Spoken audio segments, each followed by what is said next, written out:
What's going on, Washington fans? Welcome to the JTFB show. I am Josh Taylor here on the road, as you can tell, for training camp for the Washington Commanders. I am in Virginia, all the way over from Texas for the next few days, covering out through this whole week. And I was at the first 3 practices on Sunday, Monday, and Tuesday that was open to the fans. There's no practices today. There's a practice tomorrow. I won't be at that one, but I will be there Friday and Sunday before heading back to Texas. So I wanted to give you all my thoughts on everything with covering training camp, obviously doing a lot of posting on social media, live tweeting and stuff like that. So follow me if you don't already on social media at Josh Taylor FB on pretty much everything, Instagram, X, whatever. But I just want to give you all my observations. There's been a lot of questions. You want to hear about Jaden Daniels? How's the rookies? How's the offense? Who's standing out? Some defensive players. Josh, tell me all the information. Don't worry. I got you. Like I said, this isn't the prettiest setup, so I apologize. But y'all know I'm going to give you all the best content possible. So Sunday, first off, I was super impressed with the line and how many fans were there and just how many people showed up. That's probably one of the longest lines I've ever seen. And I've been going to training camp since I was little, like back to like the Richmond days, like the good old times. And this is honestly the biggest turnout I've seen Sunday, Monday, and Tuesday. I thought it would drop down Monday and Tuesday, but it didn't. It stayed the same. It was pretty much packed every single day when you have teams like the Cowboys who have like 10 fans showing up. It just shows you how good our fans are. And we're excited for the season, and as we should be. Now, Sunday and Monday, I'll kind of put those two together real quick because to me, Tuesday just stood out. Tuesday was different. Sunday, there's no pads. It was just kind of like a walkthrough feeling. Things were kind of sloppy. I was glad to be there, but I kind of felt like I wasn't too impressed. Like I saw some good things. I saw some bad things. Saw a lot of like offensive line penalties, a lot of false starts, stuff like that. Jaden Daniels wasn't really hitting too much. On Sunday, it was just kind of like, getting the rust out. First time fans were, watching practice, guys were dropping passes. It was just kind of sloppy. I don't want to say it was awful, but it just, did meet my expectations, which are pretty high for this team. And then Monday, they finally put the pads on, and you could tell that it did get better on Monday. It still wasn't perfect. There, Jaden Daniels was still missing some throws, was still making some throws. Offensive line penalties were still a problem. There was a lot of things I was like, all right, these are things that need to be wrinkled out over time. Hopefully we see that progression from each practice. And I think that's been the biggest thing that I've noticed. And, as I said, Tuesday was the biggest difference in my opinion. Yesterday, they had pads on. So this was the second day of pads. And you could just tell there was more energy Tuesday. It just seemed like guys were, ready. They were kind of brushing off the 2 practices before then. Like I said, it wasn't terrible practices. I was just kind of underwhelmed. I think that's a good way to put it. But yesterday I did leave practice impressed. So that's what I want to talk about. The good, there was some bad still. I'm not going to say it was a perfect practice, but it was, a really good practice. Out of 10, I give it an 8, maybe 8.5, because there were some like good catches and stuff like that. So let's start with defense. Because I want to talk about this defense because I'm excited about the defense. Obviously, you want to hear about the offense because there's a lot of question marks with rookie quarterback, offensive line, stuff like that. But I don't think this defense has really hit a lot of people yet. And what I mean by that is just days ago, I was like, man, this defense can be really good. Now, like I haven't seen it yet, so I don't know what to expect. It just hasn't hit me that our defense can actually be good after being the worst defense in the NFL last year and a couple of years past. So I was like, all right, I'm really excited to see what this defense looks like. We actually have coaching.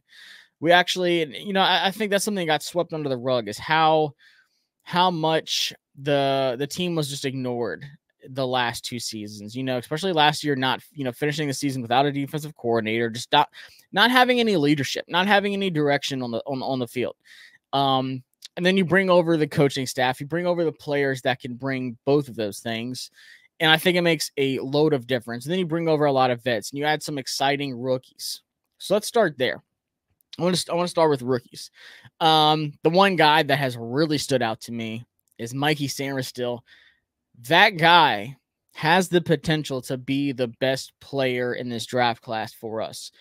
And I'll say the best defensive player in the entire draft, not just for Washington, but the entire NFL. I think Mikey Sainristil, and what I loved about Michigan, and I was saying this to someone at practice, Mikey Sainristil comes from a Michigan team that on offense and defense was as much of an NFL team, scheme wise, terminology wise, just everything you can do to. And that's what I liked about Michigan. I hate Michigan. I'm an Alabama fan. They beat us in the Rose Bowl, but yeah, I'm over it. Not really. But what I liked about this Michigan team and Harbaugh, though, is just how much he prepared his guys for the league. They're playing pro ready last year. And a guy like Mikey Samerstill in that slot position who had, 6 interceptions, big time leader of that defense. You got guys like Will Johnson. You had Keon Saab back there, had a really good defensive line, had some really good linebackers that got drafted as well. That was a really good defense. And in my opinion, I think Samerstill made the argument for the best guy on that defense. Now, yesterday, seeing him in practice, he made a couple, big plays, but just watching him in coverage, there's a couple times he's covering Jahan Dotson, who was in the slot. There's a couple times he moved around. Yesterday, they did substitute a lot of first team and second team guys. I'll kind of talk about that more with the offense. But they did it on defense too. But, Mikey's running with mostly Jahan Dotson and a couple other guys, but he just looks so comfortable in coverage. I'm just watching his fluidity is one of my favorite words, talking about corners, how he's backpedaling, and then he's quick to change his hips. I got a, office chair. I can kind of move around here. But he's able to just move his hips and stay, hip to hip, with wide receivers, but he's just so fluid in coverage. But my favorite play from him yesterday was B-Rob had some little check down, a short catch, and he cut up field across the middle, and he was going up the middle of the field, he was gone. And then Mikey Samerstill just comes up behind him and just, peanut punches it out from behind and calls B-Rob to fumble, and he had no idea he was there. So I think Mikey's going to be one of those day one impact guys that you just see on the field that flash. Now, not talking about rookies, talking about vets, other guys that are going to be those day one impact guys. I want to start with Frankie Luvu. Holy smokes is pretty much the only thing I can say when watching Frankie Luvu. And I'm a big fan of him. I was super excited for the signing. I was like, look, this is one of those guys that the league just hasn't fully grasped how good he is yet. He's in Carolina, a hellhole of an organization. I hate to say it. Him and Brian Burns both really good guys. I'll even throw Jeremy Chin in there. Great defensive guys. That was a good defense that Carolina's had for the last few years. But he just hasn't, made a name of himself yet is, I think the best way to put it. And this guy, whether it's in coverage, whether it's stopping the run, whether it's blitzing, he is just faster than everyone else. And not just physically, but mentally. There was a couple plays yesterday. One that stands out, it was a run. And it was kind of like a RPO kind of run where Jaden, I don't know if Jaden decided to hand it off or what, but it just, looked like Jaden could have pulled it and, thrown it or ran the other way with it. But nonetheless, it was a run to the left, B gap. And Frankie Luvu just reads and reacts it instantly. He gets in the backfield, stops the run. There's a couple times where he's getting in the backfield on blitzes and stuff like that. But then in coverage too, he's not lacking at all. I think Frankie Luvu is going to be so good. Obviously, we know Bobby Wagner's going to be good. But having Frankie next to him, having Bobby be that guy, to just Frankie Luvu is such a raw mold still in the way of that he's good, but there's still so much more that he can, how much better he can be. He can polish up just a little bit more, and he can be one of these top linebackers in the league. And I think having Bobby next to him is going to be amazing. And talking about Jeremy Chin, bringing him up from coming over from the Panthers on Monday. The one practice where I wasn't really too impressed, he was probably the one guy that impressed me the most. There's twice where him and Ertz were going at it, really good coverages. There was red zone drills, and Chin, Ertz was kind of in the backfield, and he kind of went in motion, and then he went out and then went on a slant. And Jeremy Chin read it, picked it up quick, and it was right there with him, and he stuck his hand out and broke up the pass in the end zone on red zone drills. And then there was another time, it was on the other side of the field across the middle. It wasn't a red zone drill, it was kind of more of a bigger play. Jeremy Chin was right there too. And then yesterday we see Ertz score against Chin and finally get his. And then that's where you saw that reaction, the celebration, where he's punting the ball in the end zone. Everybody was getting hyped. So it was Monday, Jeremy Chin really owned that interaction. But then yesterday, Zach Ertz kind of got his and scored on him.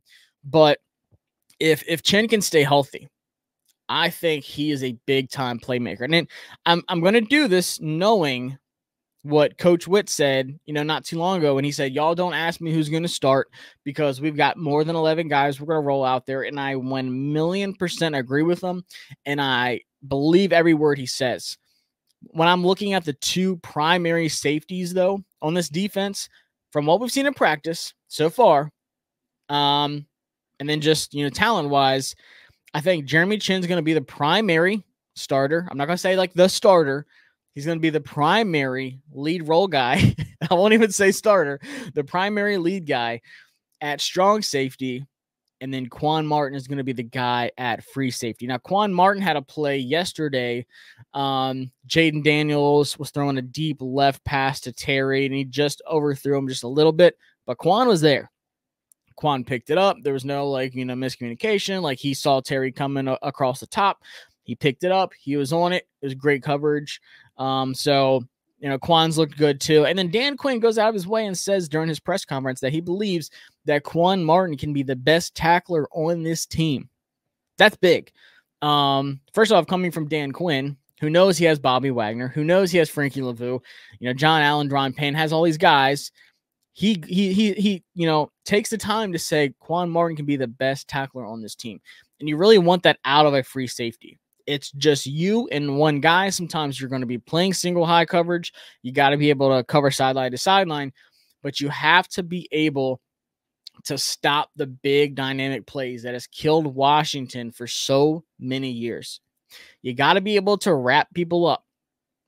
And if he's our best tackler on this team, that is a great thing for Washington because we have been lacking that for a long time now. I've had a lot of people ask me about Derek Forrest. I think Derek Forrest is a good player, but he was hurt last year. Didn't really know what to expect too much of Derek Forrest. He, in my opinion, has been really weird. I guess is the best way to describe it the last 3 days. Not really, like right after practice, he just goes right to the locker room kind of thing. Like he's gone.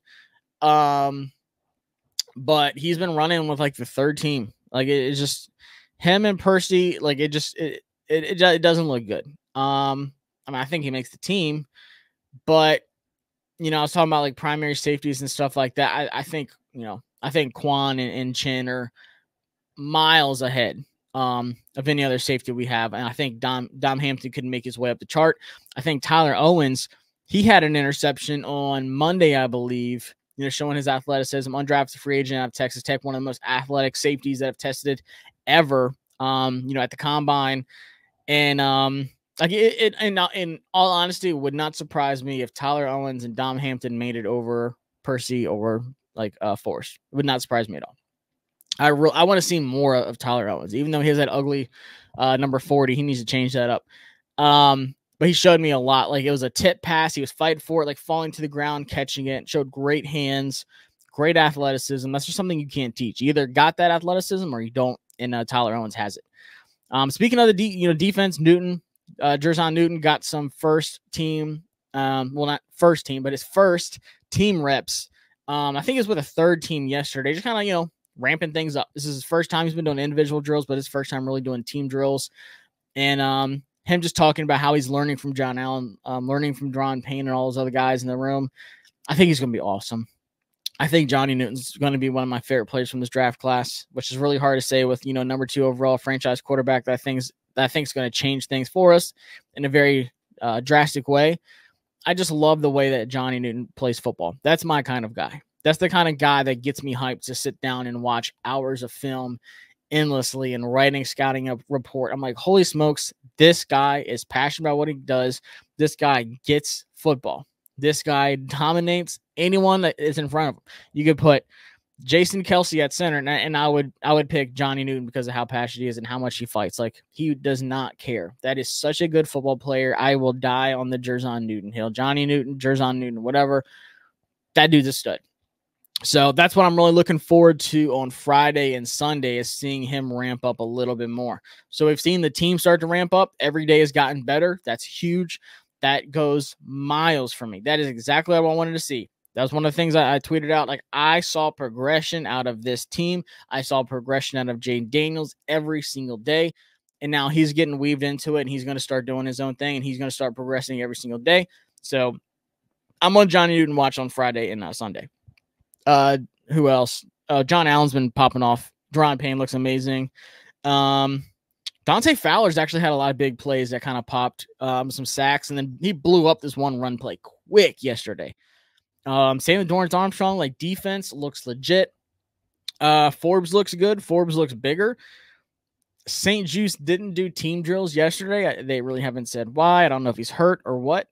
But overall, like, secondaries looked good so far. Corners looked good so far. Like I said, Mikey's obviously a lock in the inside. Mike Davis got some reps with the ones. Forbes got a lot of reps with the ones. Forbes has been back there on kick returns, punt returns. And Castro Fields actually had a good day yesterday too, which kind of surprised the heck out of me. Who else kind of popped out? I feel like I'm missing somebody. I'll think of it. But nonetheless, I'm still not ruling it out. Last thing on the defense, I'm still not ruling it out that they would, sign Stephon Gilmore. I think that's still a possibility, especially a guy that played with Dan Quinn, in Dallas. Someone that knows his defense, someone that knows, Coach Witt. I'm not ruling that out. I think it just really depends on their confidence level in Forbes and what they've seen in practice. And maybe it comes, right before week 1 of preseason. It doesn't have to happen tomorrow. Cause like I said, this is a guy that knows the defense. This is a guy that's been in the league for a long time. This is a plug and play guy. Stephon Gilmore, in my opinion, still can ball. I think he can still, just be plugged in week 1 of preseason and make plays. I don't doubt that at all.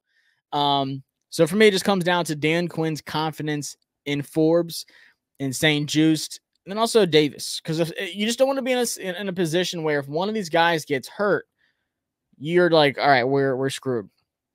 And maybe they kind of, play a wild card and risk it and say, we'll save that Stephon Gilmore card in case something happens during the season. But then if someone else picks him up, then you're kind of stuck, and that's not what I want. So it really just comes down to how confident they are in those 3 guys and what they see in training camp. Now let's talk about the offense. Let me refresh real quick. Talk about the offense. Obviously, we have Jaden Daniels. Obviously, we have the offensive line question marks. And then one of my biggest concerns is probably on the offense. So the offensive line, like I said, Sunday and Monday. I forgot that we started on Sunday. Such a weird day. Sunday and Monday, the offensive line was sloppy. Like, there was a lot of, false starts and stuff like that. I was like, all right, guys, come on. And then yesterday it was much better. And the way that it's looking, it's been Coleman at left tackle, Allegretti at left guard, Biotish at center, Cosme at right guard, and then Wiley at right tackle since he's come back. And if I had to guess right now who the starters would be week 1 on the offensive line, I think that would be it. I think they would go Coleman, Allegretti, Biotish, Cosme, Wiley. I will say, though, one guy that has impressed me early on the offensive line that I completely forgot about was Dieter. I completely forgot we even, had Dieter, but that was a guy, Michael Dieter. I think he was with Houston before this. I feel like he was with the Broncos too, but a guy who can play right guard, a guy who can play left guard as well. Really surprised the heck out of me. I think he is a good depth piece, which is huge. That's something I've been worried about. Like, if one guy gets hurt, and I kind of still feel that way, but if one guy gets hurt, like, what do you have left? If Coleman goes down at left tackle, all right, you put in Lucas. But then also, like, Biotish, who was getting reps at center? I think Allegretti was getting reps at center. And Dieter might have been getting reps at center too. So they're trying to, rotate guys in and getting reps at, left guard, center, mixing that interior line up. But I feel pretty good about who's going to start week 1, just from what I've seen so far. I think best case scenario, and they've said how impressed they've been with how Coleman's progressing and how much he's been growing lately. I think that's best case scenario is having him ready to be a starting left tackle week 1. I think he's gonna play some preseason reps. He's gonna see some live action. He's gonna see some good players coming his way. We're gonna have some joint practices coming up with the Dolphins and the Jets. That's gonna be talent all over the place on both sides of the ball. So it's gonna be a really good bookmark. So maybe that's where they look at like, all right, yeah, we need Stephon Gilmore. Or like, okay, this guy's not ready for this yet. This guy is ready. Like it's gonna be a good benchmark for both sides of the ball. Now let's talk about Jaden. I'll talk about Jaden first. Or I guess second, but before I go to wide receiver. Jaden Daniels, rookie quarterback, second overall pick. Sunday was like I said, it was like a walkthrough. Didn't really feel like anything crazy. Monday, kind of missing throws, inaccurate, kind of the offensive line struggle, like I said, with the pre-snap penalties and stuff like that. Just kind of threw off the groove of everything. But yesterday was almost a near perfect day for Jaden. The only thing he missed was that one deep ball to Terry, as I mentioned before, with Quan Martin in coverage there. And then there was a RPO run with McNichols, and like they fumbled the handoff. I don't know if it was Jaden or him, but afterwards Jaden was like, "That's me, man. That's me. I got to hand it off better. I got it. Like it's got to be cleaner." And RPO run pass option. You hold the ball out. Your running back's there, which you're reading. You're usually hot, which is most cases like one of the linebackers. You're reading the hot, and you can either pull it out and you can run it with a mobile quarterback like Jaden Daniels, or you can, stay there and pass it, roll out, pass it. There's a lot of things you can do in RPO, or you can say, all right, yep, take it, and then just clean pull out. And it just wasn't a clean pull out. So it was supposed to be a run, but it just wasn't a clean pull out. This is something they're wrinkling out. But other than that, Jaden was on fire yesterday. Jaden made a lot of good throws. There was one play that kind of worried me. Like he rolled out to the right and kind of stumbled. Then he got up and he threw a sideline pass to Jahan. And him and Jahan had a great connection yesterday. You could tell that's growing. And that's another huge storyline that needs to happen is Jaden Daniels and Jahan Dotson are on the same page. And Jahan feels comfortable again, like he said, at training camp with the media. He feels comfortable in this offense. He feels like he can get back to himself again, which is big. I love Jahan Dotson. I think Jahan Dotson's a great football player. I think he's a great wide receiver. I am all in on Jahan Dotson this year. I'm not holding last year against him. That offense sucked. But Jaden had a deep pass to Terry that was beautiful. That Terry got fired up, man. He was running down the field. He was clapping. He was yelling. And Jaden ran over to him. They're dapping up and stuff on the sideline. It was like the last play before they subbed out.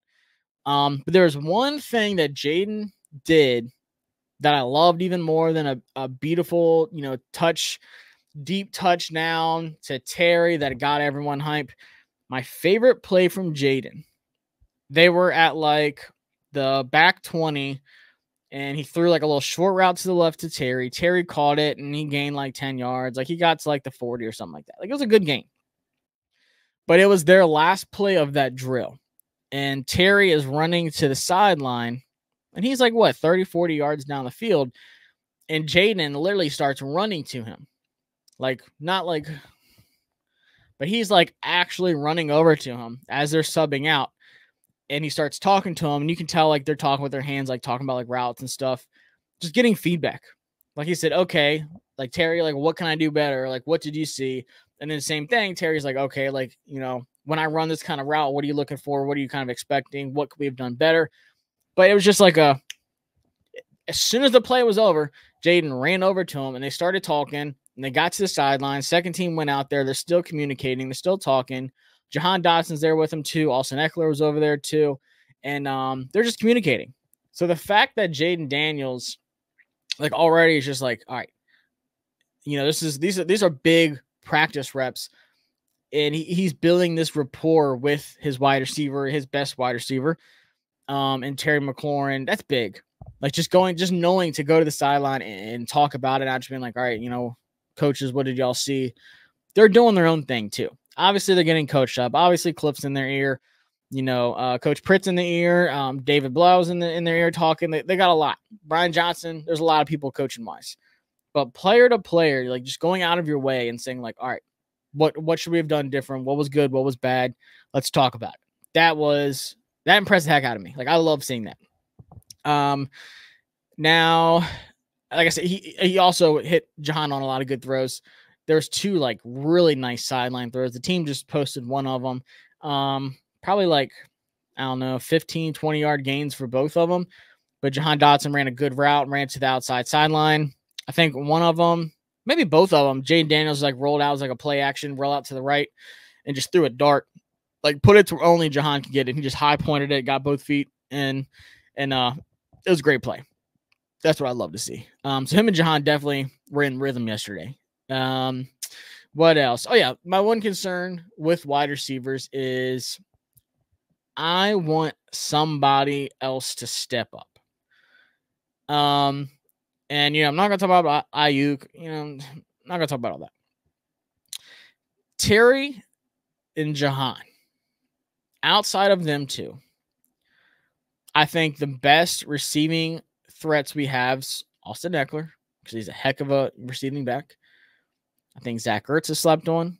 I think Ben Sinnott's gonna, come to his own. I'm not gonna say he had good practices. Y'all know I love Ben. First 2 days were a little sloppy, had some drops and stuff like that. And we have some good athletic tight end. The tight end room is pretty deep now. But I am dying for another wide receiver to step up. Who is going to be that next guy up? Obviously, Luke McCaffrey is going to be a lock. He runs really good routes. He's still kind of coming to his own as a wide receiver. I think it's going to take some time. He's looked good. Olamide Zaccheaus actually made some really good plays the last few days as well. I think Olamide Zaccheaus is a lock. I feel good about Olamide. He's smaller than I thought by like a good bit, but he runs good routes. He has great hands. I think Olamide Zaccheaus is a great option.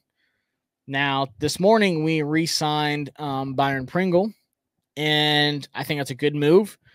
I think you really want to, have as many options at wide receiver as possible. I don't know whose spot he's going to take, but in my opinion, like if we keep 6 wide receivers, Terry, Jahan, Luke, Olamide Zaccheaus, like who's your... Like, are you going to keep one guy just because of special teams? Like, we've had like 7 or 8 guys doing punt returns and kick returns. Like, you're going to talk about Kaz Allen. You're going to talk about Crowder, Damiere Byrd. These are all guys that have been getting special teams reps. I want a day, Friday or Sunday, I want another one of these wide receivers. And Bryson Tremaine, by the way, had 2 really big catches yesterday. Surprised the heck out of me. He does that all training, like every training camp. He always has like crazy catches and makes big plays. But on Friday and Sunday, whether it's Luke, Mitch has made some good catches too, whether it's him, whether it's Olamide Zaccheaus, whether it's De'Ami Brown, heck, whether it's Byron Pringle fresh off the plane, I want somebody on Friday and Sunday to step up and just dominate. Like, I want someone to say, I'm the next guy behind Terry and Jahan. It could be Luke McCaffrey too. Who knows? I want one of those guys.